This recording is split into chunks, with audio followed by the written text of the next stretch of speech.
अस्सलामुअलैकुम। ये कॉस्ट की रिवीजन के लिए मैं सेशन कर रहा हूँ। एक्चुअली एक से ज़्यादा सेशन हो जाएंगे क्योंकि अगर मैं ज़्यादा बड़ी फ़ाइल बनाता हूँ तो फिर लोगों के लिए एक्सेस करना मुश्किल हो जाता है। सो बेसिकली इस सेशन का जो स्कोप है या इन सेशंस का जो स्कोप है वो ये होगा फ़िलहाल के जो टॉपिक्स असाइनमेंट नंबर 1 और असाइनमेंट नंबर 2 में हैं उनको सारों को हम कवर कर लें एग्जांपल्स के साथ। पेपर का जो सिलेबस है फाइनल का वो ये है कि आपका मिड से पहले जो है वो ईवीएम वाले जो क्वेश्चंस हैं उनमें से आएगा एक सवाल। जो नॉर्मल डिस्ट्रीब्यूशन वाले थे उसमें से कोई सवाल नहीं आएगा। उसके बाद ये वाला जो टॉपिक्स हैं इनमें से आएगा एक या दो सवाल आएंगे, और आगे एक पब्लिक प्रोजेक्ट्स के ऊपर क्वेश्चन हैं उनमें से भी एक आध सवाल आ सकता है। वो उसको हम बाद में कवर कर लेंगे। जो थ्योरी है वो क्योंकि हमने इतनी ज़्यादा पढ़ी नहीं है, बल्कि बेसिकली नहीं ही पढ़ी पीएम बॉक्स से रिलेटेड, तो वो फिर उसके सवाल मिड से आएंगे। तो इसके कुछ कॉन्सेप्ट्स हैं, फ्यूचर वैल्यू, प्रेजेंट वैल्यू, इसको कवर करेंगे हम। पे बैक पीरियड, वेटेड एवरेज, वैक, net present value, internal rate of return. थोड़ा सा मैं कोशिश करूंगा कि थ्योरी भी बता दूं साथ में, लेकिन अगर आप नहीं चाहते उस पर फोकस करना तो ना करें। बेशक सवाल की जो अप्रोच है सॉल्व करने की उस पर फोकस कर लें तो that would also be enough. तो हम पहले उसके ऊपर चलते हैं। थोड़ा सा मैं शायद सेशंस को डिवाइड करूं तो आपको अगले सेशन में शायद डिफरेंट चीज़ें नज़र आएँ। खैर, फ्यूचर वैल्यू और प्रेजेंट वैल्यू की बात करते हैं। बेसिकली ये हम यूज़ करते हैं फार्मूलाज ताकि हम किसी तरीके से जो पैसों की एक्चुअल वैल्यू है, मतलब वैल्यू को हम इस तरीके से डिफाइन करते हैं कि the ability to purchase goods. सही है, तो वो जो एबिलिटी टू परचेज गुड्स होती है वो आपकी चेंज होती रहती है। आज अगर आप 1 लाख रुपए में कुछ गुड्स खरीद सकते हैं तो अगले 5 साल बाद आप 1 लाख में वही गुड्स नहीं खरीद सकेंगे, आपकी बाइंग पावर कम हो जाएगी। इसी तरीके से जो आपकी बाइंग पावर 1 लाख रुपए से थी 5 साल पहले 2022 से, तो 2017 में जो थी आपकी वो डिफरेंट थी आपकी 1 लाख रुपए की बाइंग पावर जो कि आज है। तो बेसिकली ये वो कॉन्सेप्ट है, इसमें आप इंटरेस्ट रेट को यूज़ करके वैल्यू जो है पैसों की चेंज करते हैं। अगर आपके पास प्रेजेंट वैल्यू है तो आप उसको फ्यूचर में लेके जा सकते हैं कि क्या उस पैसे की जो आपके पास प्रेजेंट में मौजूद है फ्यूचर में उसकी बाइंग पावर क्या हो जाएगी। और या अगर आपके पास मतलब आपको अंदाज़ा है कि आपके पास फ्यूचर में इतना पैसा आना है तो उसकी करंट जो सिचुएशन है प्रेजेंट के हिसाब से क्या वैल्यू बचेगी, ताकि आप उससे प्रॉफिट और लॉस का अंदाज़ा कर सकें कि मतलब अगर आप इन्वेस्टमेंट कर रहे हैं आज के दिन इतने ज़्यादा पैसों की तो क्या वो वर्थ इट है। मतलब अगर आपको इन द फ्यूचर पैसे इतने ज़्यादा मिलेंगे तो आप उसको वापस लेके आते हैं प्रेजेंट वैल्यू पे and you compare it with the investment that you are making. अच्छा, तो इंटरेस्ट जो है हम इंटरेस्ट के थ्रू इसको करते हैं चेंज इस वैल्यू में। इंटरेस्ट जो है वो हमेशा हम कंपाउंड यूज़ करते हैं यहाँ पे। जैसे कि अगर हम इसकी एग्जांपल लें एक, तो अगर आपके पास प्रेजेंट में लेट से आपके पास है 1,000 रुपये, और आप देखना चाह रहे हैं कि आपके पास उस पैसे की फ्यूचर वर्थ क्या हो जाएगी, उसमें आपको हम इंटरेस्ट रेट जो है वो लगाते हैं 15%। अब इंटरेस्ट रेट बेसिकली होता क्या है, इंटरेस्ट रेट जो है वो आपका मतलब काफ़ी सारे फैक्टर्स को देख के मतलब बनाते हैं हम। बैंक बेसिकली कैलकुलेट करता है, और इसमें होता ये है कि इसमें आपका जो है इन्फ्लेशन भी होती है, आपके और फाइनेंशियल फैक्टर्स होते हैं, काफ़ी सारी चीज़ें इसको ना करके आप एक इंटरेस्ट रेट के थ्रू आते हैं कि उसकी वैल्यू जो है वो किस तरीके से इंक्रीज़ या डिक्रीज़ करेगी। तो आपके पास प्रेजेंट में 1,000 रुपये हैं, इंटरेस्ट आपका 15% है, और आपने देखना है कि what would be the value after 2 years. ठीक है, तो इसका एक फार्मूला है अपना जो कि यहाँ पे दिया हुआ है, इसके ऊपर हम आते हैं। बेसिकली ये अप्लाई कैसे होता है उसको हम देख लेते हैं। तो मैं अब फ्यूचर वर्थ देखना चाह रहा हूँ, तो इसमें होगा ये कि मेरे पास पहले साल के बाद आफ्टर फर्स्ट ईयर, क्योंकि कंपाउंड हो रहा है, तो मेरे जो पैसे हैं वो हो जाएंगे 1,000 टाइम्स 100%, जो कि इसकी ओरिजिनल वैल्यू है, प्लस 0.15, क्योंकि परसेंटेज था आई इंटरेस्ट जो है मेरा, इसको मैंने कन्वर्ट कर दिया, 100 से डिवाइड कर दिया, 0.15 आ गया, और ये मेरे पास आ जाएगा 1,000 times 1.15 which is gonna be equal to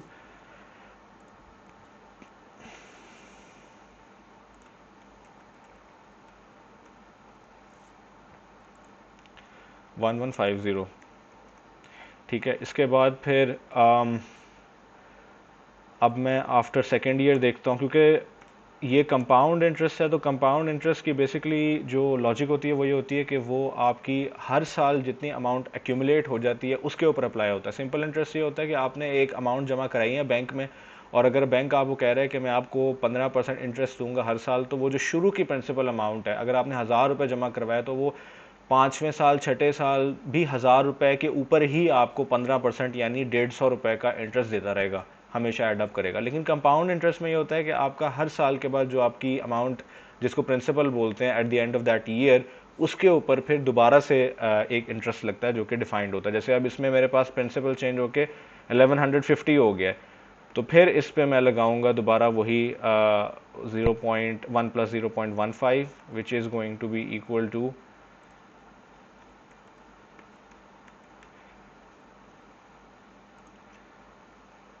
1323। तो इस तरीके से हमारा जो है वो फ्यूचर वैल्यू जो है हम अपने पैसे की कैलकुलेट कर सकते हैं, अगर हमें इंटरेस्ट पता हो और हमें टाइम पता हो। तो अब बेसिकली ये फार्मूला जो है ये भी यही वाला काम कर रहा है, but it is much quicker. बजाय इसके कि हम इसको एक एक करके हर साल ही कैलकुलेट करें, अगर हमने 10 साल के लिए करना हो तो हमें 10 कॉम्पिटिशन्स करनी पड़ेगी कैलकुलेटर पे। ये जो फार्मूला ये हमें एक कंप्यूटेशन से ही डिफाइन कर देता है कि आपकी क्या वैल्यू होगी। तो ये फार्मूला बेसिकली है future value, F V future value is equal to present value, जो आपकी प्रेजेंट वैल्यू अभी है, into 1 + I. I is your interest rate. आपने आई को 100 से डिवाइड करना नहीं भूलना बिल्कुल भी, and N is the number of years, जिसके लिए मतलब जब आप जितने साल बाद आप फ्यूचर वैल्यू देखना चाह रहे हैं, दैट इज़ योर एन। अच्छा, इसमें फिर ये है कि अगर आपने इसको हम टेस्ट भी कर लेते हैं कि हमारी क्या ये एग्जैक्टली हमें सेम वैल्यू आ रही है नहीं आ रही। इसको अगर आपने प्रेजेंट वर्थ में लेके जाना है तो बिल्कुल मतलब इसका जो है बड़ा सिमिलर सा फार्मूला बन जाता है। आपने बेसिकली जो 1 + आई और raise to the power n है उसको दूसरी साइड पे ले जाएं। ये आपका एफ ए आ गया और ये आपकी फ्रैक्शन के डिनोमिनेटर में चला जाएगा, 1 + i raise to the power n। ठीक है, ये आपका प्रेजेंट वैल्यू का बन जाएगा। सो दीज फार्मूलाज ये इंटरचेंजेबल हैं, मतलब एफ से पी वी आप कर सकते हैं, पी वी अगर हो आपके पास तो एफ कर सकते हैं।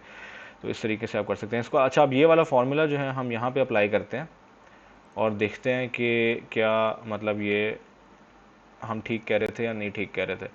तो इसमें हमारे पास जो है पी वी गिवन है 1000 times 1 + 0.15 raised to the power n, which is 2 years in our case। तो इससे फिर 1000 times 1.15 raised to the power 2, which is equal to 1323। तो इसका मतलब है ये फार्मूला काम करता है एंड इसको हम यूज़ कर सकते हैं। ठीक है। अच्छा, अब हम जो है सवाल की तरफ आते हैं विदाउट फर्दर अडू। अच्छा, पहला सवाल है जी, mister Asad needs 5 million rupees और dollars after 5 years, how much should he invest at interest is equal to 12% to accumulate the exact amount. तो अब इसमें ये सवाल आई थिंक सर ने भी कराया हुआ है। अगर कोई मेरे नोट्स यूज़ कर रहा है तो उसमें मैंने थोड़ा सा डिफरेंट तरीके से किया हुआ, आई थिंक वो तरीका सही नहीं है। इसमें हमें बेसिकली हमसे पूछा जा रहा है कि हमारे पास फ्यूचर वैल्यू गिवन है विच इज़ 5 मिलियन, एंड हमारे पास टाइम भी गिवन है 5 years, हमारे पास इंटरेस्ट रेट भी गिवन है। तो हमें इन्वेस्टमेंट चाहिए in terms of present value. ठीक है। तो उसमें हम फिर ये वाला फार्मूला अप्लाई करेंगे जो कि मतलब ये हमने उस फार्मूले को ट्रांसफॉर्म किया था, P V is equal to F V over 1 + i whole raise to the power n। ये हम अप्लाई करेंगे। इसमें हमारे पास F V is given which is 5 मिलियन and interest is 12%, which is gonna be 0.12 raised to the power 5। इसको हम calculate करते हैं।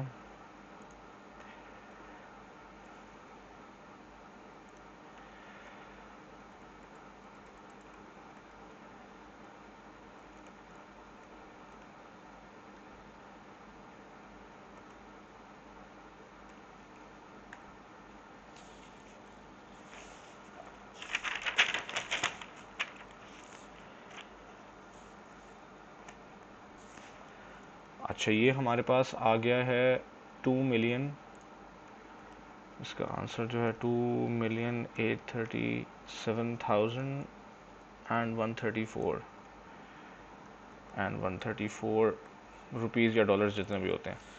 तो this is as simple as that. अच्छा, उसके बाद फिर हम आगे चलते हैं। आगे ये वाला कॉन्सेप्ट जो है इट्स प्रिटी बेसिक, एक्चुअली थोड़ा सा कॉम्प्लिकेटेड चीज़ें होना शुरू हो जाएंगी वैसा ऐसा। ये अब हम आ गए हैं पे बैक पीरियड के ऊपर। अब pay back period basically it's related with risk and it doesn't tell you anything about profitability. तो जो भी हमारे पास आंसर आएगा उससे हम इसको ये जज नहीं कर सकते कि प्रोजेक्ट प्रॉफिटेबल है या नहीं है। उसके लिए हमारे पास और टूल्स एंड टेक्निक्स हैं which we are gonna study आगे जाके। ये सिर्फ हमें रिस्क के बारे में बताता है कि कितना रिस्की प्रोजेक्ट है। और उसके बाद फिर हमारे पास दो टाइप के पे बैक पीरियड्स होते हैं। एक पे बैक पीरियड होता है जिसमें जैसे हम ये अगर हमारे पास फ्यूचर वैल्यू है तो उसको हम बैक पे लेके आते हैं इंटरेस्ट रेट अप्लाई करके, वो उसको हम कहते हैं discounted pay back period. Like हमारे पास अगर क्वेश्चंस में 0, 1, 2, 3, 4, 5 ईयर्स के साथ हमें कैश फ्लोज गिवन है, तो इसको अगर हम प्रेजेंट वैल्यू में सारों की लेके आएंगे तो that would be like calculating a discounted पे बैक पीरियड। लेकिन that is beyond the scope of this course, वो इंक्लूडेड नहीं है। हमें सादा पे बैक पीरियड कैलकुलेट करना है, ठीक है। तो इसमें बेसिकली जो पे बैक पीरियड का फॉर्मूला होता है वो होता है, इस पे हम बाद में आते हैं ज़रा। थोड़ा सा ये ईयर जो लिखा हुआ ये वेरिएबल आपको बिल्कुल क्लियर हो जाएगा। तो क्वेश्चन है calculate the pay back period for the following project. अच्छा, अब हमें इसमें 5 ईयर्स गिवन है एंड हमें नेट कैश फ्लोज जो हैं वो गिवन है। पहला जो है cash flow is in negative form because that is the initial outflow also called the investment. उसके बाद आपका पहले साल में इतना इतना इतना जो है कैश फ्लो चला गया और आपने इसका पे बैक पीरियड निकालना है। तो इसमें सिंपली आपने करना ये होता है कि आपने इन चीज़ों को, इन सारों को शुरू से स्टार्ट करना होता है। आपने ऐड करना, लाइक -470,000 को ऐड करना है आपने 35,000, फिर 110,000, 210,000, 70,000, 220,000। आपने चेक करना होता है कि कहाँ पे जाके आपकी वैल्यू जो है, क्योंकि ये इनिशियल वैल्यू नेगेटिव है, तो कहाँ पे जाके पॉजिटिव हो रही है, क्योंकि इवेंचुअली जाके पॉजिटिव हो जाएगी वैल्यू। और इससे आपको पता चल जाएगा कि आपका कितना टाइम लग रहा है जिसमें आपकी इनिशियल इन्वेस्टमेंट जो है वो रिकवर हो जाएगी। बेसिकली पे बैक पीरियड आपको बताता यही है कि आपकी जो इनिशियल इन्वेस्टमेंट है वो कितने टाइम में रिकवर हो जाएगी। तो उसमें फिर जब हम उस पे पहुंचेंगे तो फिर हम ये फार्मूला अप्लाई करेंगे। जब हमें पता चल जाएगा कि किस ईयर के अंदर हमारे पास शिफ्ट आ रहा है तो फिर हम उसके ऊपर पहुंच जाएंगे, फार्मूला अप्लाई करेंगे। इसको मैं प्रैक्टिकली बताता हूँ, आपको क्लियर हो जाएगा। इसको थोड़ा सा हम बड़ा कर लेते हैं।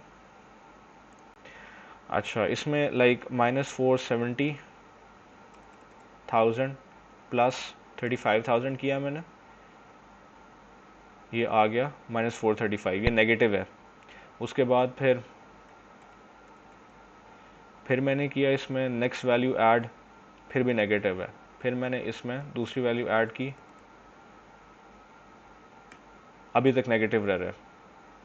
फिर मैंने इसमें अगली वैल्यू ऐड की।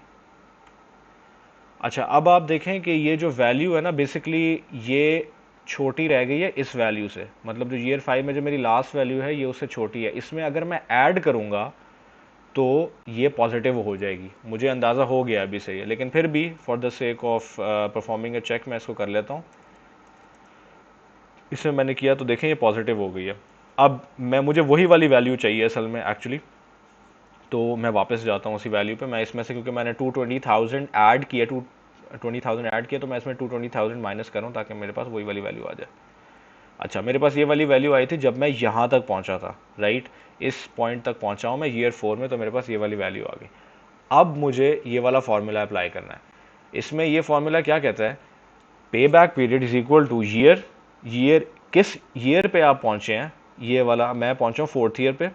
अब मुझे इस कैश फ्लो को जीरो करने के लिए कितनी अमाउंट रिक्वायर्ड है, -45,000 है ना। इसका मतलब है जीरो करने के लिए मुझे 45,000 ऐड करना है। तो मैं इधर अमाउंट रिक्वायर्ड में 45,000 लिखूंगा and cash flow in next year में जो नेट कैश फ्लो मेरे पास यहाँ पे मौजूद है नेक्स्ट ईयर में, ईयर 5 में 220,000, उसको मैं लिखूंगा, तो फिर मुझे पता चल जाएगा कि मेरा पे बैक पीरियड इन ईयर्स क्या है। तो लेट्स डू इट।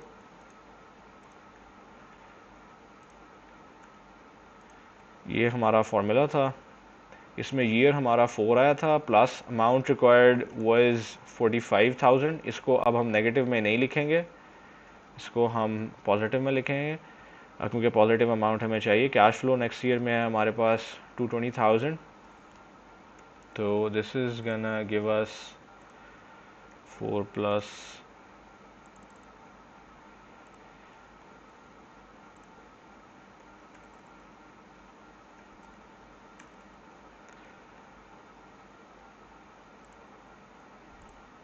ये आ गया 4.205, इसको हम 4.2 ईयर्स कर लेते हैं। और अगर हम इसको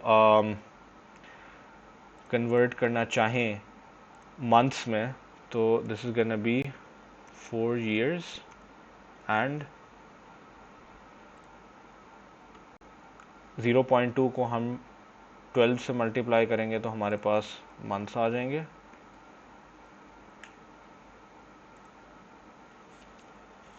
विच इज़ 2.4 मंथ्स। अगर हम एक्चुअली 0.4 को भी मल्टीप्लाई करेंगे 30 से, तो हमारे पास दिन भी आ जाएंगे, वो भी कर लेते हैं वैसे, but that is not needed actually, but still. तो 2 महीने और 12 दिन।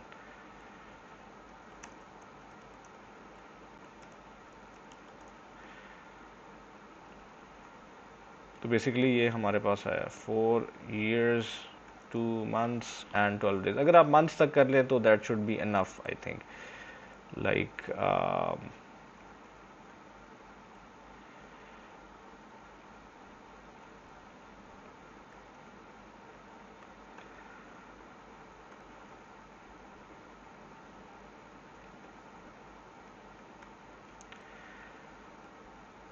इसको हम 2.4 मंथ्स रहने देते हैं, ठीक है।